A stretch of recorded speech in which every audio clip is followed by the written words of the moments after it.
Hello, everyone. Welcome to Cloud Wars Live, where we explore today's digital revolution by speaking with thought leaders and business executives who are changing how the world lives, works, plays, learns, and dreams. Our guest today is our regular monthly guest, Wayne Sadin. He's part of our Digital All-Star team, here to talk about Sadin on digital. Wayne, welcome back. Good to have you. Thanks a lot, Bob. I really appreciate being here, and I'm glad to talk to you this morning. Wayne, it's such a timely issue now. So many things going on. Every company trying to figure out, how do I move into my digital future? How do I get closer to customers? How do I put the customer at the center of everything? And so probably we're seeing some shifts in the C-suite around Chief Digital Officer, Chief Information Officer, Chief Technology Officer, whatever you want to call that. But if we focus this down a little on the CIOs, and I think as we've talked about before, the roles are changing quite remarkably, but you had a pretty good idea coming into today's discussion about what are some of the questions you'd toss out to a prospective CIO coming into an organization, or even one who's been there for a while. So Wayne, just, touch on a couple that are top of mind for you, and then maybe we'll do a little bit of an interview here. That'd be great, Bob. Well, first of all, I want to say, you mentioned all these titles, CIO, CTO, CDO. So let me reiterate that I've been all three. Sometimes I've been more than one at the same time. Depending on the organization, the challenge that's faced by IT is, how do you run the organization day to day, and how do you partner with the organization to grow and transform? So whatever the title, the question is, who's the person running your technology, and who's the person the board should look to? So having said that, I think the board and the CIO don't talk enough. Most boards talk to their CIO 4 times a year. The CIO comes in, does a state of the IT, and does usually the DR and cybersecurity review, because that's kind of required by the insurance carrier, required by the regulators, and so on. And so you get into a very stilted conversation. And I say this having sat on both sides of that discussion. So the first question I would ask a CIO if I was a board member is, who do you spend your time talking with? So the obvious answer is, well, I spend my time with my boss, and I spend my time with my boss's team, and I spend my time with my team. That's how most people think they ought to spend their time, being a manager. Wrong. I think that's the wrong place for a C-suite executive, especially one charged with transforming the organization, to spend his or her time. The answer I'd like to hear is, I spend my time with frontline team members. I spend my time with middle managers. I spend my time with customers and prospects, maybe go out on sales calls. I talk to my ecosystem partners, who are my suppliers, who are the people I work with to deliver solutions. Even, gasp, who are my competitors. And then lastly, the executive committee executives. You gotta be out there talking to the people who use what you build. And so the question then that leads up to that is, what do you ask them? What do you talk about? Really, there's a couple of things. I want to know what keeps you up at night. If you are a customer, if you're a prospect, if you're an employee, if you're a C-suite exec or a board member, what are you worried about? Because if I don't know what you're worried about, how can I work on it? How can I help you? How can I fix it? And the next question is kind of a funny one. I tell people I never come in the morning wanting to be a Dilbert cartoon, wanting to be that person that screws things up for the company. But too many times in larger organizations, those of us providing services can become Dilbert cartoons. So the question I ask everybody I meet is, what dumb things are we doing that we can stop doing to make you more productive, to make your customers more productive? So another way to ask that question is, how do we make it hard to do business with us? Every time I, as the IT leader, and my team can remove an impediment to doing business, we have improved our customer experience and our employee experience. And that's what I want to focus on. Wayne, those are great topics, to jump into this on. And I recently gave a talk to a pretty big group of CTOs. One of the things that I asked them was, I said, how about this idea of, we've heard for so long, right, this notion, if it ain't broke, don't fix it. And I just think that's one of those crippling ideas that at its core, it has some value, but the notion is, just keep doing what you did yesterday, today, and hope or expect it to last into tomorrow. And I think part of whoever this top business technology strategist is here, business technology leader coming forward, is to identify things. And the issue isn't are they broken or not, but rather is it optimal for those externally oriented things that you just described? Customers, where they're headed, is the company on the right path? Are we breaking into new revenue streams and so forth? Is that a fair assessment? I think it's a very fair assessment. And I think that attitude is a horrible attitude and a fatal attitude for most companies. Look, I started my career as an engineer. My job when I first got out of school was improving business processes on the factory floor. So when you talk about manufacturing, I lived it. I was right there building stuff. And so I had a boss who told me once, if we've always done it that way, it's probably wrong. And so I like the idea of a half-life of an idea, half-life of a process. You know, half-life in radioactive decay is how long half of the material is gone. So think about any process we put in. We put it in when we were 1/10 the size. We put it in a regulatory environment that was different. We put it in with a different competitive situation, with a different worldview. And now here it is X number of months, days, years later. The question is, how much did we put in back then that is still working? And the answer is very little. So I think the half-life of a process used to be 10, 12, 15 years when I started in business. Today, it's probably 2 or 3 years, which means, frighteningly enough, half of everything we did 3 years ago was probably nonsense today. And so when I work with clients, and I do this all the time, we're always looking at the process. You know, I'm the IT guy. That's how I'm seen. I'm the CIO, I'm the CIO consultant. I had a client say to me, you're a very unusual IT guy, because whenever you come talk to me, you want to talk about the business and about the process. You don't want to talk about tech stuff. And I said, thank you. That's the best thing I heard all day, because we've got to dig into why we're doing what we're doing.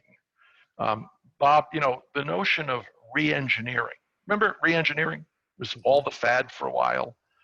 I want to remind the listeners the name of the article written by Jim Champy that defined re-engineering. The title of the article was Don't Automate, Obliterate.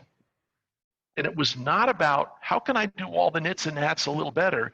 It was, if I got a process that goes from here to here to here, do I need to do that step? And that's what we as business leaders today are not paying attention to. Are the processes, are the controls, are the tools we're using adding value? And we know we got to move faster. And one way to do it is not just to do everything we do faster, but to stop doing stuff that doesn't add value. So if your manufacturing CTOs are telling you, good enough, give me their names so I can short their stock, because they're doomed. Yeah. Wayne, that's a great outlook on it. And I think just what you were saying there, the notion about obliteration, the move to digital requires not just efficiency of doing the same stuff we did before, slightly better, slightly less expensively, but it's doing entirely new sets of things. And to get to that point, right, one of your other key issues that you wanted to bring up here, part of this interview process for the prospective technology leader here, is about, you know, what I've sometimes called the 80-20 trap, which is the budget gets overwhelmingly tilted toward maintenance, toward infrastructure, toward keeping the lights on and so forth like that. And for many years, right, a lot of technology leaders were able to say, look, hey, I'm doing everything we can. There's just no way out of it. We don't have the physics. We don't have the capability to get around it. But today in the age of the cloud and so forth like that, I don't think that's a viable argument. So your prospective interview comes in and you ask him this question or her this question: what is the ratio that you're devoting toward innovation versus maintenance? They better have an answer that comes in at what level? Well, they don't know what your shop is like. So there is no good number prima facie. I tend to work with companies that need a little bit of extra help getting their IT up to speed. You know, remember, my motto is when you outgrow your IT strategy, call me, and that's who calls me. So when I look at shops, I look at them oftentimes that are running 80% run and maintain and 20% or less transform and grow. And to your point, we are in an age in 2019 when the technology exists to transform that very quickly compared to what we might have done 10 years ago. And that touches on my favorite topic, as you know, technical debt. Organizations have invested woefully in maintaining what they've got. To go back to our first interview months and months ago, I gave you this example. If I was going to build a new refinery, a new chemical plant, and I went to the board and said, I need 500 million bucks. And they said, great, what are you going to spend maintaining it? And you said, don't worry about it. I'll handle it with my existing staff. They'd throw you out the room, if not out the window. But if you walked in and said, I'm going to do a $500 million ERP, and they said, and how much will you spend enhancing it? You said, I'll cover it with my existing IT staff. They would shake your hand and buy you dinner. So we're at a point in time when people have to stop sweeping the technical debt under the rug, because the pile under the rug is up to about here. Now, I'm not just the speaker of gloom and doom. What do we do about it? A simple answer is hyperscale cloud, modern technology, allows me to kind of rip off the bottom of my stack, the infrastructure layer, and start pushing that stuff out to a hyperscale cloud provider. Now what does that mean? It means that all of a sudden I'm not in the server maintenance business. I'm not in the virus patching business. I don't know if you saw that Microsoft announced a 0-day exploit yesterday that they even patched Windows XP. Now I have a number of organizations I work with, and all of them rushed to do a patch of the workstations last night. And I'm happy to say they got it done. And this weekend, a lot of them are doing servers. But what if Microsoft did that for you and you didn't have to have a team devoted to doing that? What if Amazon did it? What if IBM did it? What if Google did it? So all of a sudden, a lot of that debt you've been sweeping under the rug, my 12-year-old and 15-year-old servers, I can pretty quickly move them to an environment, either servers hosted by somebody else, or even better, serverless, where I'm no longer having to stand up servers, even if other people are maintaining them. I'm buying database, I'm buying transactions, I'm buying units of useful work instead of inputs to the IT process. And so people don't recognize this, and I would not, Bob, advocate lift and shift to the cloud in many cases. It's not efficient. But if I'm suffering from this technical debt overhang in my infrastructure stack, it may be cost effective to rip the bottom off, move the top, and then transform it once I've got rid of some of that overhang. So there are ways to move in the infrastructure and platform as a service. Even better is look at converting some of your things to software as a service, to SaaS. We talked last time about ERP. We can talk about CRM. We can talk about IoT. We can talk about whatever you want. There are credible, viable, supportable SaaS products, SaaS vendors out there that allow me as a CIO to get out of the business of patching stuff, to get out of the business of custom coding, and start using low-code tools, no-code tools, design thinking, and build me a system that I can have a vendor maintain my COTS, my commercial off the shelf, while I enhance it. You know, Salesforce has products, Microsoft has products, Oracle has products that allow me to extend that ERP. And now I can get kind of the best of both worlds. So as a CIO, with a reasonable investment of both time and money, we can transform from the do-it-yourself Lego IT world of the past to a modern world where we're focused on business process and customer opportunity, and not how do we patch the servers tonight before the whole thing falls over. Yeah. And now a quick break to hear from our sponsor. SAP Experience Management is helping businesses connect to their customers and then connect customers back to those businesses. Just listening to your customers is not enough. Businesses need to respond, react, and relate to them as individuals. Each one of them has his or her own likes, dislikes, and preferences.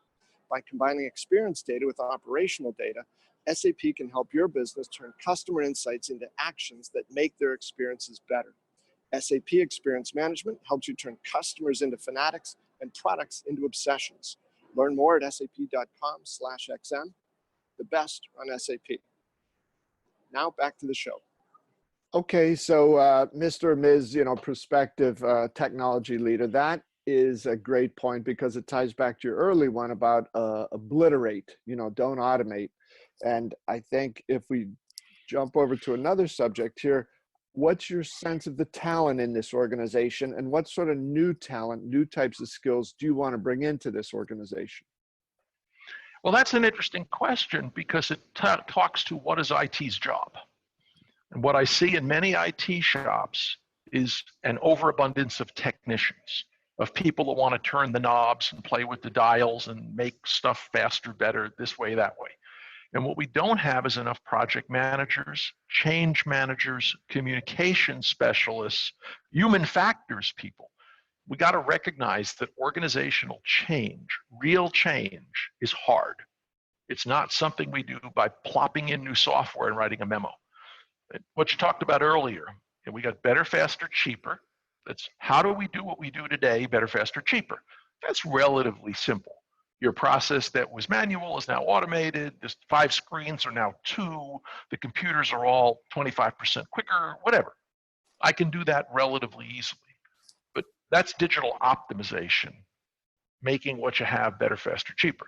Digital transformation, culture, products, markets, customer experience, employee experience are very wrenching to the organization. Even to the IT organization, if I'm going to change them to a DevOps, CI/CD kind of environment, I'm changing what people's jobs are. So IT has had to have all the technical people fixing people's laptops and putting new versions of software out. As we move to the new world, it's not that we're going to need fewer people in IT. We're going to need different people. Now, many of the people in IT can be retrained, reskilled. We haven't given them a chance to flourish. I look around my organization, and that's talking about over 30 years of organizations, and you see so many IT people that are focused inwardly on their screen. And you know what happens when you put them in front of an internal customer, or even, again, gasp, an external customer? Yeah. They actually open up and they go, oh, I didn't know you needed that. I'll tell you a quick story. I had a group in a company where billing was the number one thing we did. That was the main function of our company.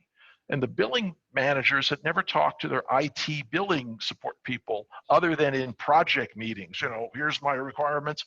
We bought them pizza. We sat them in a group, the billing supervisors and the IT folks. We put them in a room, we bought pizza. And one of the billing managers just was opining over the pizza. I got this problem, it's really annoying, blah, blah, blah. One of the managers in IT gets up from the table, doesn't say a word, walks out of the door, comes back 20 minutes later and says, when you get back to your desk, try it, I think it's fixed. This was something that had been bedeviling our largest department apparently for years. But because nobody wrote a project request, nobody in IT realized it was a problem and went and did it. So the IT people in many cases are hungry to be part of that bigger organization. And so the skills may very well be there. We just have to give them a chance to flourish. And part of it is to get the workload of patch this, fix that, the treadmill we go on and run and maintain. If we can change that, we can change what's the flywheel effect. We can put our shoulders to a different flywheel called better products, better services, better customer experience, and get it off the flywheel called patch, patch, patch, patch, patch. Yeah. And it's a beautiful confluence. It's kind of a beautiful thing when things come together and we get a virtuous circle. And I think we're coming to that point in IT now. And you're talking, Wayne, about all these things, as you just mentioned, really tying together. They're not separate, disparate pieces here. It's part of that leader's job. And I think in some ways what you're describing as a culture warrior who is able to come in and do things like the pizza party that solves what seemed to be an intractable problem that existed for a long time. So, all right, Wayne, if you switch back to being the prospective technology leader, I've got 2 more questions for you. As the CIO of the board, we feel that the CIO should have some responsibility for revenue generation. How do you feel about that? Well, I don't know that the CIO should have his or her own profit center. I've done that. It doesn't work. Let me tell you why. I once got set up as go make revenue for the company. You're going to bill everybody at market rate. I worked for a CFO who was very market oriented, University of Chicago trained. And so he said, go make money. And so I built a price list and started charging my internal customers. You know what I found out? That I could make more selling my IT services to outside customers. And what happened is, because my job is now revenue maximization, I started ignoring the people in my company who then went outside to somebody offering the service they wanted. And we created a lovely little profit center that no longer had anything to do with the mission of the company. So that was a great example of how unintended consequences rear their ugly head.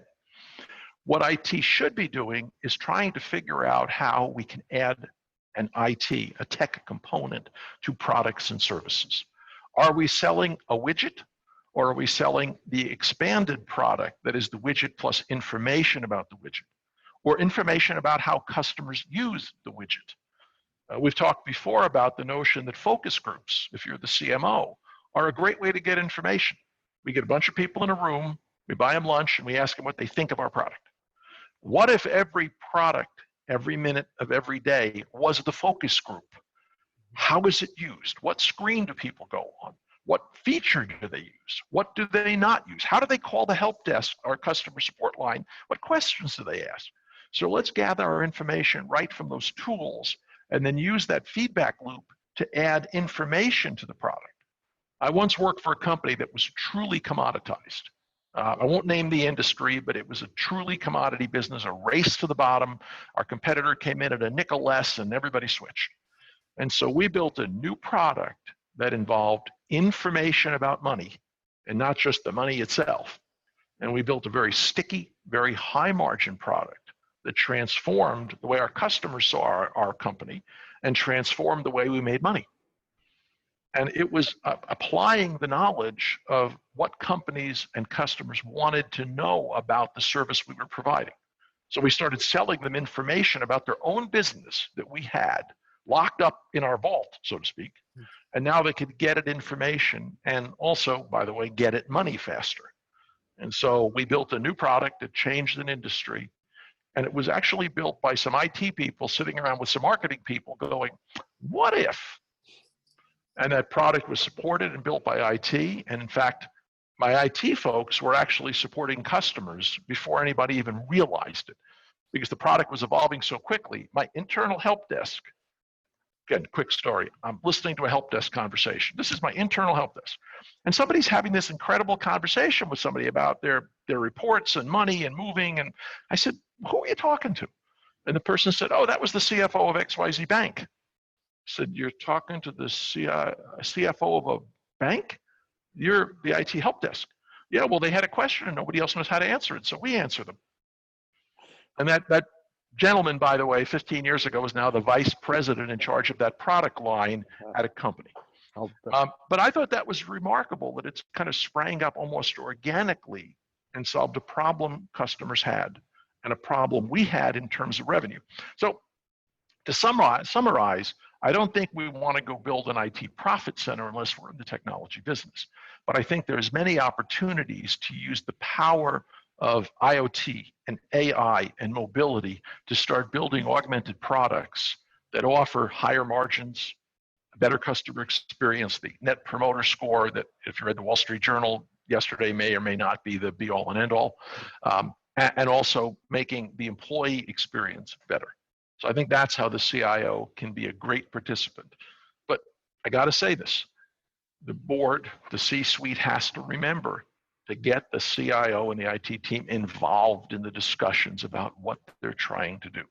I'm going to go on my soapbox, quote George Shultz, you've heard me do this before. Yeah. If you want me in on the landing, include me in the takeoff.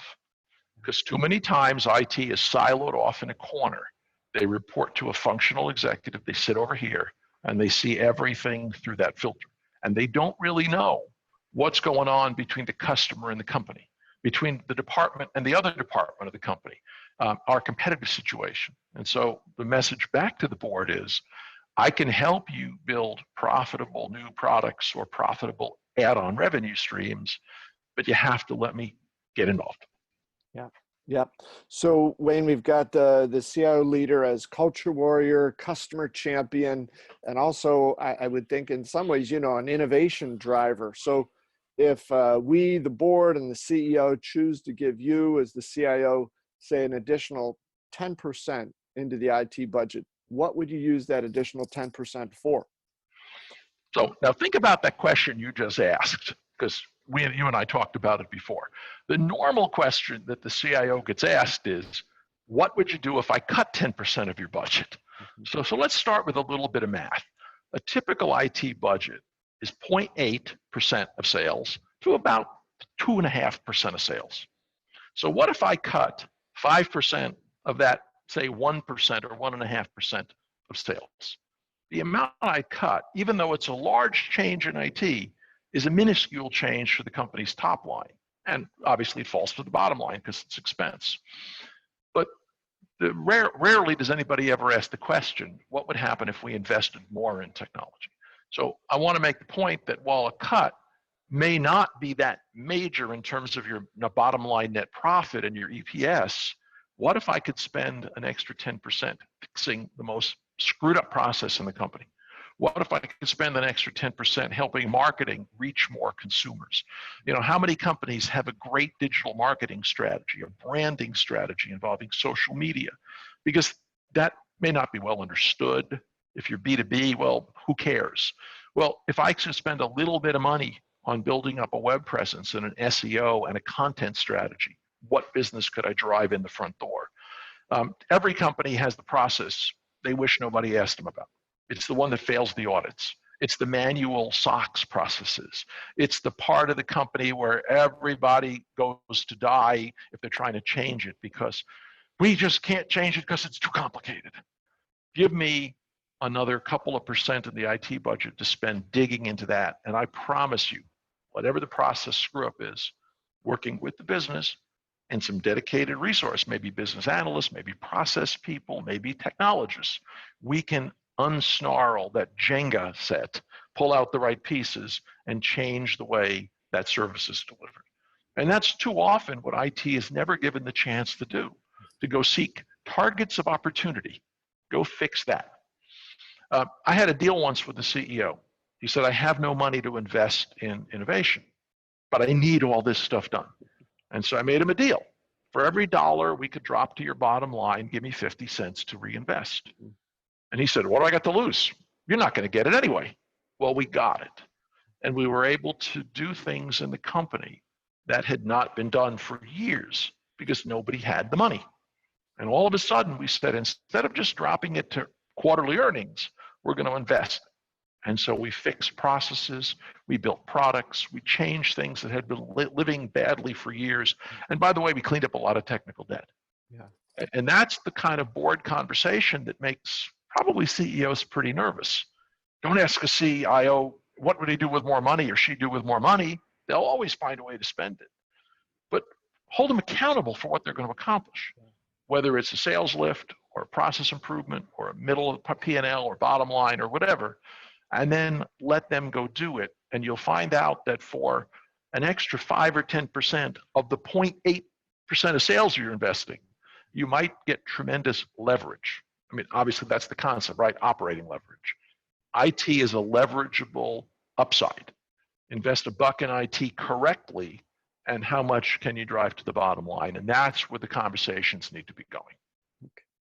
Well, job applicant, this has been a very interesting, intriguing conversation. And Wayne, I think really this goes back to a lot of the things you've been talking about in our series here of Sadin on Digital, which is don't separate technology from the strategy. Don't try to make the digital strategy some over here and this is over here.